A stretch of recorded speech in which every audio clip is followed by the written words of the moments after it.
Sí, lo dice su nombre, mecánico, movimiento. Digestión química va a ser por medio de enzimas, ¿sí? Enzimas que lo que van a hacer es degradar a nuestros alimentos, ¿verdad? Y estas enzimas, pues ya saben que lo que hacen es ver enlaces, ¿sí? Romperon los enlaces de las proteínas de nuestros alimentos para degradarlos a aminoácidos, de los carbohidratos para obtener sus monosacáridos, de los lípidos para obtener colesterol y triglicéridos, ¿no? Entonces, pues ahí está esto de la digestión. Y el estómago es el encargado de esa función, perdón, porque decíamos que todas estas rugosidades, todos estos pliegues epiteliales en el estómago, pues corresponden a glándulas, y es precisamente lo que veíamos acá en la histología, ¿verdad? Veíamos que no es un epitelio continuo, es un epitelio que se inclina hacia el interior y que se rodea, ¿sí vemos? Que se rodea de células especializadas para la secreción de sustancias. Entonces, todas estas rugosidades que vemos en el estómago, todos estos pliegues, ¿sí? Todos estos pliegues van a corresponder a un epitelio glandular, un epitelio secretor, que va a secretar un montón de sustancias, ¿sí? Pero entre esas sustancias lo más importante es las enzimas, ¿sí? Y el ácido clorhídrico que van a componer al jugo gástrico, ¿sale? Ok, entonces vamos por acá. Esto ya lo habíamos platicado. Glándulas cardiales, fúngicas y pilóricas. Las cardiales que producían mucinas y las fúngicas que producían a todo el jugo gástrico. Entonces, entre las células de las glándulas fúngicas encontramos a las mucosas, a las principales y a las papas, ¿sí? Entonces, pues, estas células principales secretaban un conjunto de enzimas, principalmente la pepsina, ¿sí? Pero también la llamada, vamos a poner aquí, alfa amilasa, ¿sí? Entonces, ¿qué degradaba la alfa amilasa? A los glúcidos, hidratos, ¿sí? Entonces, fíjense que yo tengo una enzima para degradar glúcidos. Y recuerden que que los enlaces alfa-glucosídicos los encontramos en los carbohidratos más complejos, ¿sí?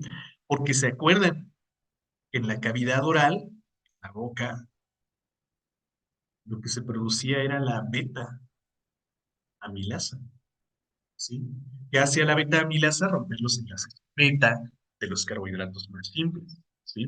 Entonces, en la cavidad oral también teníamos una enzima para empezar a degradar a los carbohidratos más simples. Acá, con esta alfa amilasa, podemos degradar los más complejos, ¿verdad? Y esta pepsina, pues decíamos que era una enzima proteolítica, o sea que, ¿qué? Va a degradar a las proteínas, ¿sí? Va a digerir a las proteínas, ¿sale? Entonces tengo lo que necesito para degradar carbohidratos y nada más, ¿eh? Nada más, no tengo nada para degradar grasas. Ojo ahí, ¿eh? Ojo con eso. Bueno, por ahí también decíamos que había otras células que se llaman células parietales, y estas células parietales están encargadas de la secreción de ácido clorhídrico. Entonces, todo esto en conjunto, ¿sí?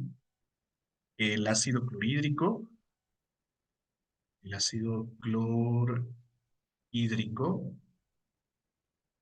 y las enzimas como la pepsina y la amilasa en conjunto formaban a lo que se llama jugo gástrico, ¿sí? Jugo gástrico. Y aquí este jugo gástrico en combinación con el bolo alimenticio que llegó de la cavidad oral, forman a otra mezcla que se llama quimo, ¿sí? Quimo, pues es la mezcla, perdón, de jugo gástrico y bolo alimenticio, de ahí el término quimo, porque este quimo se compone de los productos de la degradación química de nuestros alimentos, del procesamiento químico, ¿sí? Entonces, pues, en el estómago, por medio de todas las secreciones de las glándulas gástricas, vamos a obtener al jugo gástrico. ¿Qué forma el jugo gástrico? Enzimas digestivas y ácido clorhídrico. Cuando este jugo gástrico entra en contacto con el músculo alimenticio, lo que va a pasar es que lo va a empezar a degradar, pero de manera química, de ahí el nombre de quimo, ¿sí? Aquí también quiero recordarles, vamos a regresarnos un poquito, para recordar que el estómago tiene una prominente capa muscular, ¿sí? Una gruesa capa muscular. Entonces, esta capa muscular va a permitir que el estómago pueda realizar por ahí movimientos, o sea, se pueda contraer muy fuertemente, ¿eh? Que produzca contracciones muy poderosas. Y esas contracciones fuertes son capaces de homogenizar al bolo alimenticio, ¿sí? Homogeneizar el bolo alimenticio, porque recuerden que en la cavidad oral lo que hicimos fue compactarlo con la lengua, ¿sí? Hacer precisamente un bolo, ¿sí? Una estructura compacta de alimento. Entonces, esa estructura compacta llega aquí al estómago. Hay que separarla, ¿sí? Hay que separarla, hay que homogeneizarla con el tubo digestivo para que su digestión, para que su degradación sea más fácil. ¿Y cómo lo hace el estómago? Pues como decíamos, por las gruesas capas de músculo que lo rodean, ¿de acuerdo? Entonces, pues luego por eso, ojo también aquí, nos pueden poner que el estómago realiza una digestión mecánica. Entonces, por esta capa muscular tan prominente, el estómago es capaz de realizar una digestión también mecánica, porque sus contracciones pueden separar al bolo alimenticio en pedacitos más pequeños, ¿no? Para pues, facilitar su degradación. Obviamente, pues no va a ser tan poderosa como la trituración o la degradación mecánica que se hace en la boca, porque obviamente aquí no hay dientes, ¿verdad? Y la fuerza neta de este músculo liso no se compara con los músculos maceteros que permiten la elevación y la depresión de la mandíbula, ¿sí? O sea, no hay una comparación, no habrá una trituración, pero sí que habrá una digestión mecánica, ¿sí?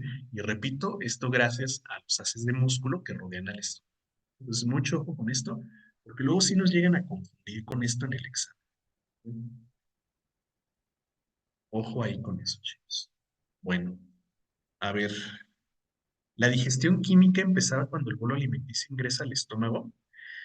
Pues es que, o sea, sí, la digestión química más importante sí, pero acuérdate que desde la cavidad oral se produce amilasa, ¿sí? Entonces, pues ahí podríamos decir que empieza la digestión. No muy, ¿cómo te digo? No muy potente, ¿verdad? O sea, no significativamente aumentada, pero sí hay digestión química en la cavidad oral. Pero bueno, o sea, la digestión química, ya propiamente dicha, pues sí, ocurre hasta el estómago, ¿sí? Entonces la comida en la boca es bolo y entrando al estómago es quimo. Más bien, cuando se degrada químicamente, ahora sí es quimo, porque, o sea, si decimos entrando al estómago y es quimo, no, sigue siendo bolo. Pero, o sea, ¿cómo te digo? Después de su procesamiento, ¿sí? Porque, o sea, no se va a procesar inmediato. Tiene que pasar un tiempo por ahí. ¿Sale? Bueno, pues ahí está, chicos. A ver, entonces las fases de la secreción gástrica dependen de tres, ¿no? La fase cefálica, la fase gástrica y la fase intestinal. Ojo aquí. La fase cefálica depende del estímulo del nervio neumogástrico, del décimo par craneal, ¿sí? Por medio del olfato y el gusto. Y de hecho aquí, podemos poner la visión o la visión, ¿sí? Porque no necesariamente tengo que probar la comida. No necesariamente la tengo que olfatear, no necesariamente la tengo que oler. Estoy seguro que si ahorita ustedes ponen en su mente una imagen de, o sea, sin siquiera verla, ni olerla, ni nada, ni probarla, solo pongan en su mente, a ver, vamos a pensar, las rebanadas de pizza de estilo Chicago. Si han visto que esas rebanadas de pizza son gruesísimas, gruesísimas, y les ponen un montón de pepperoni, ¿no? Entonces pongan eso en su mente. Ni siquiera lo tienen que probar, ni ver, ni oler, ni nada. Solo imagínense una rebanada así de esas grandototas de pizza que tiene como un montón de queso y un montón de pepperoni y la orilla es bastante crujiente y la masa es así como de galleta y así súper rica, ¿no? La salsa de tomate así bien condimentada, bien rojita, bien rica, pónganlo en su mente. ¿Y qué es lo que pasa? Pues que empezamos a salivar, ¿no? Por ejemplo, yo, por lo menos, yo que les estuve hablando de esa pizza, yo ya empecé a salivar y ya se me antojó. Entonces, pues ya empezó ese proceso, ya estimulé a este nervio, ya ni por algún sentido especializado, con la pura imaginación de mi cerebro, ¿sí? Entonces, pues esa es la fase cefálica, estimular a nuestras glándulas para iniciar el proceso de digestión. Bueno, ya estimulamos a nuestras glándulas, ya saben que va a ingresar comida y ya saben que vamos a necesitar digestión, ¿no? Entonces ya va a llegar ese alimento al estómago donde tenemos glándulas gástricas y entonces estas glándulas gástricas ya están estimuladas, miren, como decíamos, de las glándulas pilóricas para la formación del jugo gástrico. Ojo, concatenado, o sea, como una reacción en cadena. Se tienen que estimular primero las cardiales, luego las fúndicas y finalmente las pilóricas, ¿sí? Entonces todo en conjunto va a formar el jugo gástrico que mencionábamos hace un momento, ¿no? Y bueno, entonces va a empezar el proceso de digestión, ¿sí? Va a empezar el proceso de digestión, vamos a empezar a degradar nuestros alimentos, vamos a tener a todas nuestras glándulas bien activas, secretando constantemente este jugo gástrico para poder degradar ese alimento. Luego, cuando el alimento ya se procesó por un determinado tiempo en el estómago, pues va a pasar al intestino, ¿sí? Entonces, en el intestino se va a producir una hormona que se llama secretina. Esta secretina va a modular, vamos a poner aquí, modula a las glándulas gástricas, ¿sí? Modula a las glándulas gástricas, ¿sí? O sea, ¿se acuerdan qué era eso de modular? Modular es como calmar, ¿sí? Calmar. O sea, ya te comiste tu pizza, ya te comiste tu hamburguesa, listo, se acabó. Ya, cálmate, ¿sí? Ya se acabó esto, deja de producir jugo gástrico y ahora déjanos a nosotros la fase de absorción, ¿sí? La fase intestinal. Entonces, esta secretina va a estar calmando a las glándulas gástricas para que ahora en el intestino pues ocurra otra función, ¿no? Entonces, esta secretina, además de calmar a las glándulas gástricas, pues ¿a quién creen que va a estimular? Al páncreas. ¿Por qué al páncreas? Al ratito lo vamos a ver, ¿sí? Al ratito vamos a ver qué onda con eso. Imagínese unos tacos al pastor. No, pues ahí sí, sí se me en agua a la boca, como dicen, ¿no? Ahí sí, son mi debilidad los tacos al pastor. Ustedes denme tacos al pastor y les pongo. ¿Y cómo actuó el COVID para que la gente perdiera el sentido del gusto, afectando a los nervios craneales? ¿Sí? ¿Se acuerdan que vimos que el nervio olfatorio, por ejemplo, era muy superficial? Y precisamente ahí es donde se iba a colonizar ese virus, ¿no? Entonces degradaba la mucosa gástrica, el nervio gástrico, perdón, mucosa nasal, perdón.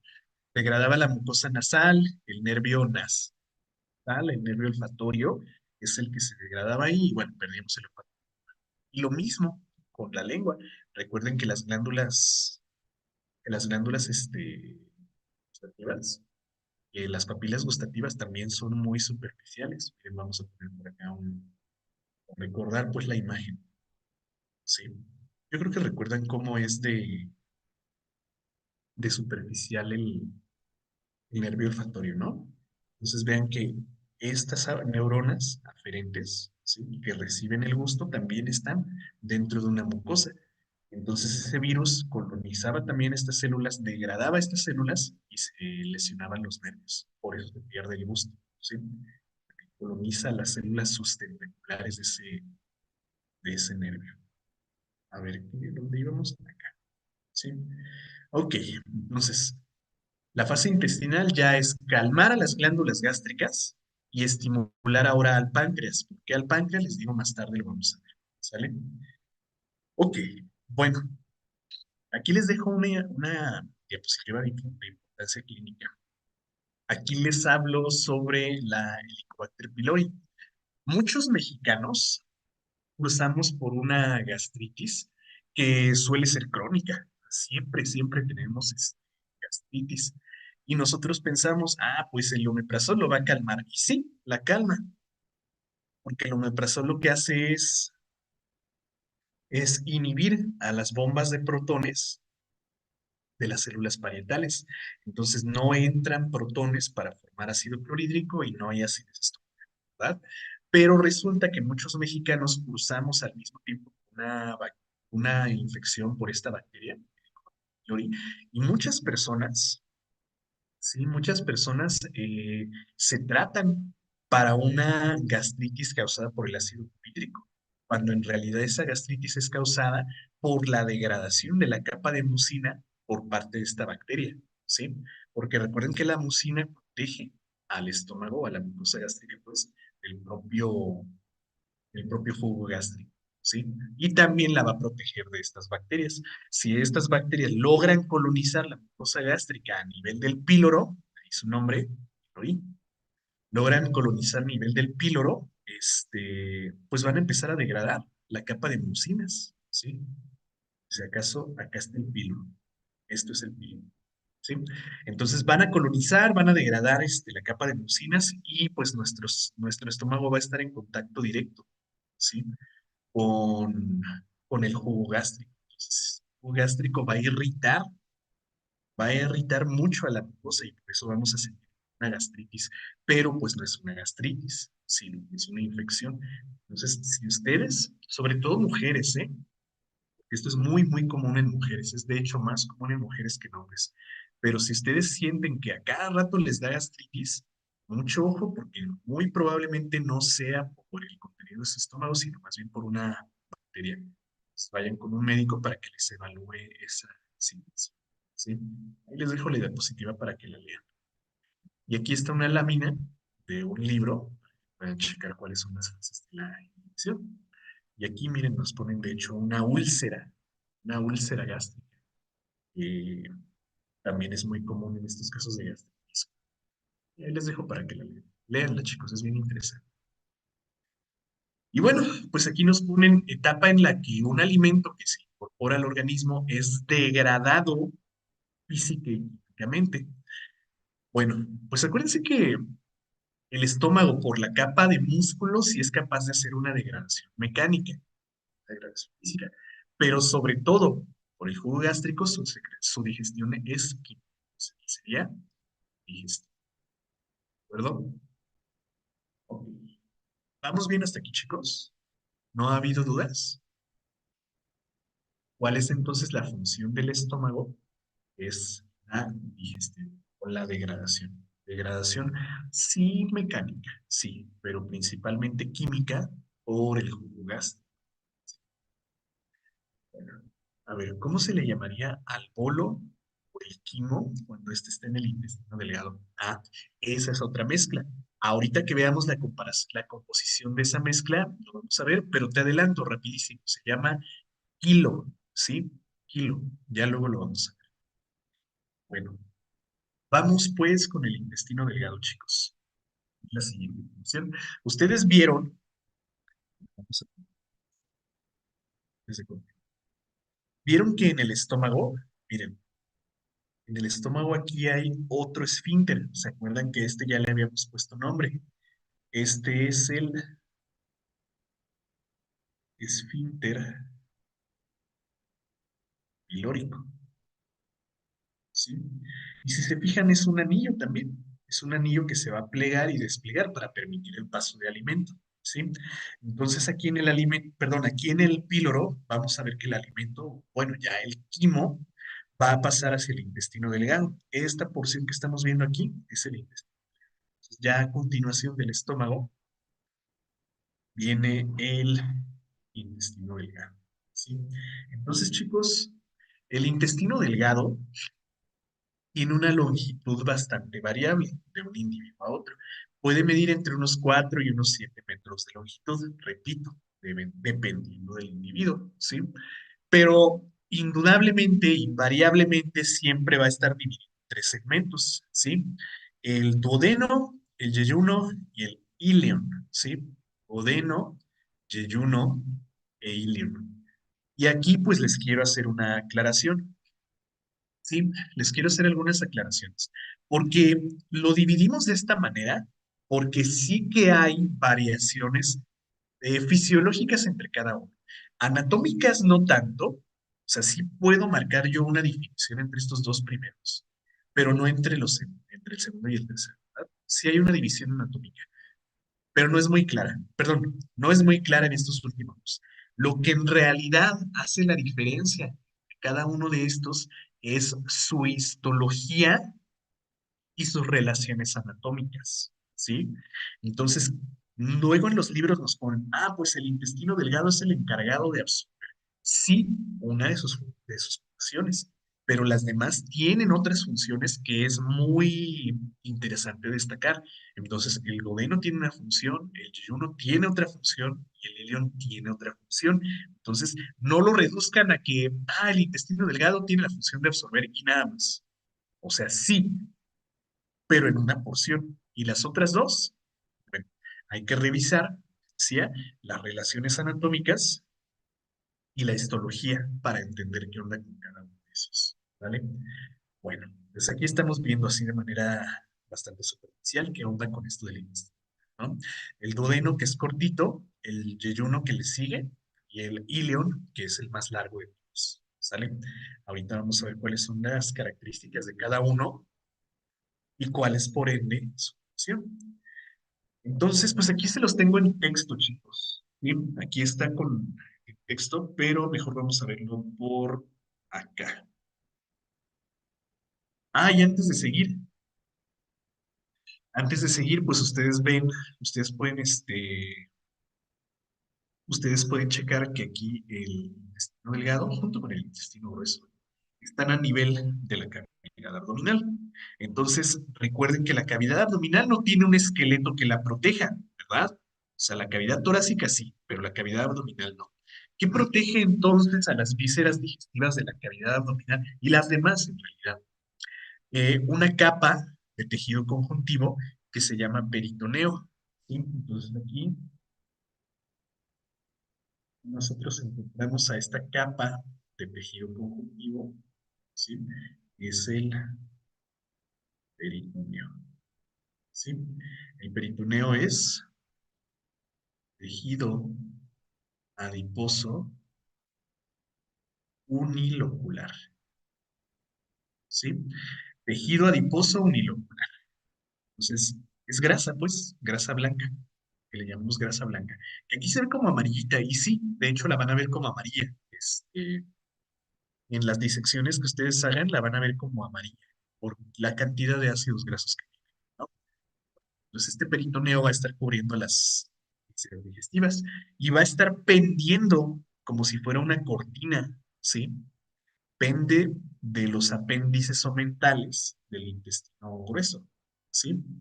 Porque a propósito, miren, si vemos aquí, aquí, aquí, aquí, estos son los llamados apéndices omentales. Sí. No lo vayan a confundir con el apéndice secal, que es otra cosa, ¿eh? Estos son los apéndices omentales del intestino grueso, porque esto que estamos viendo aquí es intestino grueso. Entonces vemos cómo pende, cómo cuelga de estos apéndices omentales, porque a propósito, al peritoneo luego también se le llama momento, ¿sí?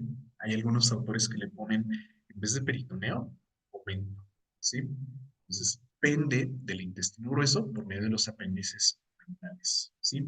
Y a este ustedes lo pueden levantar, de hecho, ¿sí? Para acceder a esas vísceras, miren, si vemos cómo se puede levantar y cómo está, como les digo, miren, pendiendo ahí de las austras del intestino. ¿Sí? Entonces, así es como cubre a el intestino. Y luego también, ya no es peritoneo, pero es tejido adiposo que se infiltra entre las vísceras digestivas, entre los intestinos. Entonces, este tejido conjuntivo adiposo es mesenterio. Es el mesenterio, ¿sí? Entonces, esta grasa que infiltra a las vísceras digestivas es a lo que se le llama mesenterio, ¿sí? Y este mesenterio tiene la función también de proteger, pero más que proteger, fijar a estas vísceras digestivas. Si se fijan, miren, ojo, ¿eh? A ver, vámonos parte por parte. Aquí vemos la capa más superficial del cuerpo, que es la piel, ¿sí? Luego en la parte inferior de, o bueno, en la parte más profunda de la piel se encuentra esta grasa. Ojo, porque esto no es el peritoneo, este es el tejido adiposo, subcutáneo, ¿sí? La grasa subcutánea. Si se fijan, a ver, vamos a ver, es grasa subcutánea. ¿Sí? Luego vemos la pared abdominal hecha de músculo. Es músculo, ¿sí?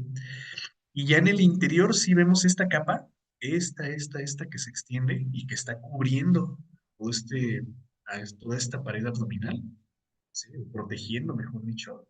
Sería, ahora sí, esto es el peritoneo. Ok, ahí está. Ahora vean también cómo hay por ahí tejido adiposo que se infiltra dentro de las vísceras digestivas, ¿sí? Si vemos a este o este tejido conjuntivo, esto es el llamado mesenterio, ¿sí? Esto es mesenterio. Y el mesenterio, como les digo, sí tiene la función de proteger, ¿verdad? De proteger a las vísceras digestivas, pero más que eso, fijarlas, porque si no fuera por este mesenterio, a ver, voy a cambiar, ¿eh? Si no fuera por este mesenterio, las vísceras pues precipitarían hacia la cavidad pélvica, ¿sí?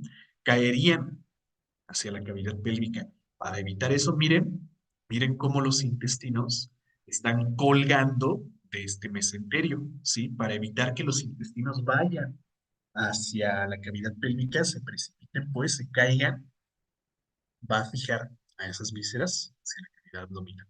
Entonces, ¿qué es? Pues es tejido adiposo, lo mismo, ¿sí?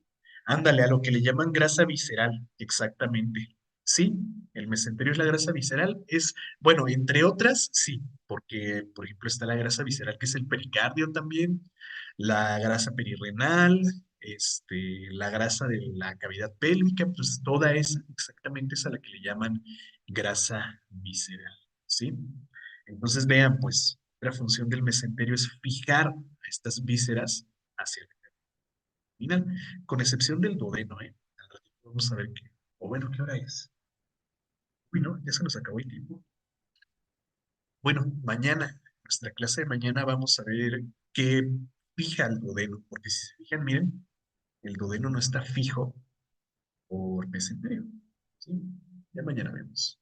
Bueno, entonces, atentos a la clase de mañana, chicos, porque mañana vamos a explicar la histología de las partes del intestino y vamos a explicar también su función, las vamos a relacionar, así que no falten mañana, chicos. ¿Sale? Eh, si no hay dudas, sería todo de mi parte el día de hoy y pues nos vemos. Adiós, chicos. Bueno, no, al rato en el seminario. Se conectan, ¿eh? Adiós, chicos.